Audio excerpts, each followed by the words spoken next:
Et pour moi, c'est historique. Historique ce qui se passe sur un quartier où il y a encore 1 ou 2 ans, les médias, c'était le quartier qui souffle, le quartier abandonné.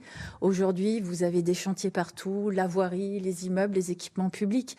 Et je pense que c'est quand même emblématique d'un redressement du centre-ville qui se fait aujourd'hui dans un moment où on dit parfois trop souvent à mon goût du mal du centre-ville.